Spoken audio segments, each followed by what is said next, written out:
Hello friends, இன்றைக்கி நம்ம ஒரு டிஃப்ரெண்ட்டான ஒரு வெரைட்டி ரைஸ் ஒரு கலந்த சாதம் செய்யலாம். ரொம்ப ஹெல்த்தியானதும் இந்த கிளைமேட்டுக்கு ரொம்ப யூஸ்ஃபுல்லாகவும் இருக்கும், சிம்பிளாகவும் இருக்கும். அதுக்கு மிளகு பூண்டு சாதம் அதை எப்படி செய்யலான்னு பார்க்கலாம். அதுக்கு ஒரு சின்ன உரல் எடுத்துக்கலாம்.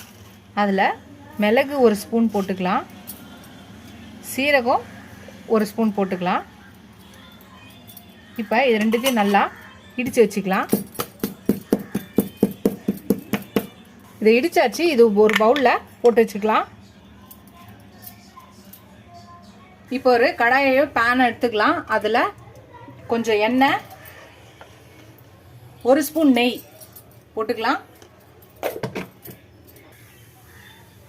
எண்ணெய் காஞ்சிருச்சு. கடுகு கொஞ்சம், கடுகு ஒரு ஸ்பூன், உளுந்து ஒரு ஸ்பூன், கடலைப்பருப்பு ஒரு ஸ்பூன், சீரகம் ஒரு 1/4 ஸ்பூனுக்கு கம்மியாக.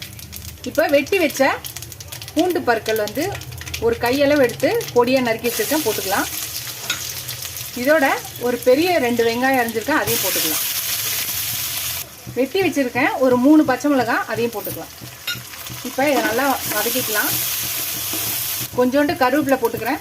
இப்போ அதையும் சேர்த்து வதக்கிக்கிறேன். இப்போ இதுக்கு தேவையான சால்ட் ஒரு ஸ்பூன் போட்டுக்கிறேன், அதையும் சேர்த்து வதக்கிக்கிறேன். நம்ம தூள் பண்ணி வச்சுருந்தோம் இல்லையா, மிளகு சீரக தூள், அது ஒரு ஸ்பூன் போட்டுக்கிறேன். இப்போ இதையும் சேர்த்து வதக்கிக்கிறேன்.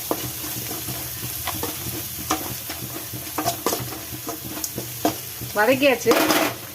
இப்போ வடித்து ஆற வச்ச சாதத்தை போட்டுக்கிறேன்.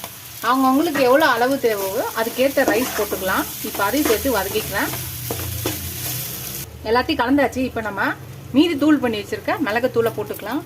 அவங்கவுங்களுக்கு காரத்துக்கு தேவையானதை கூடவோ குறைச்சோ சேர்த்துக்கலாம். இந்த நேரத்தில் நீங்கள் உப்பும் செக் பண்ணிவிட்டு அதுக்கேற்ற மாதிரி உப்பு கம்மியாக இருந்துச்சுன்னா போட்டு கலந்துக்கலாம்.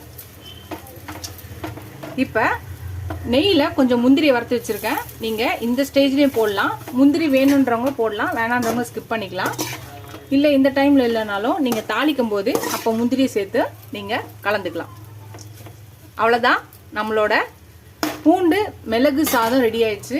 டக்குன்னு ஒரு சிம்பிளான ரெசிபி. ஒயிட் ரைஸ் நீங்கள் வச்சு இறக்கி வச்சுருந்தீங்கன்னா இதை டக்குன்னு தாளிச்சிடலாம். நீங்களும் இந்த ரெசிபியை ட்ரை பண்ணி பாருங்கள். லஞ்ச் பாக்ஸ் ரெசிபிக்கு ரொம்ப யூஸ்ஃபுல்லாக இருக்கும். ஆஃபீஸ்க்கு அர்ஜென்ட்டாக போகிறவங்க டக்குன்னு எதாவது செய்யணுன்னாலும் இந்த ரெசிபி செய்யலாம்.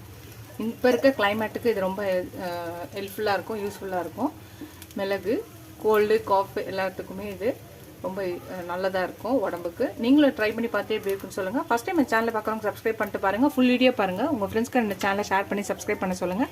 Keep supporting my channel, keep வாட்சிங் மை ஃபுல் வீடியோஸ். நீங்கள் எவ்வளோக்கு எவ்வளோ சப்ஸ்கிரைப் பண்ணி லைக் பண்ணி கமெண்ட் பண்ணிங்களோ அவ்வளோக்கு அவ்வளோ என்கரேஜிங்காக இருக்கும், சப்போர்ட்டிங்காக இருக்கும். புது புது ரெசிபிஸ் கூட ஹெல்ப்ஃபுல்லாக இருக்கும். இது ஒரு அடுத்த வீடியோவில் அடுத்த ரெசிபியில் பார்க்கலாம். Tata bye bye friends.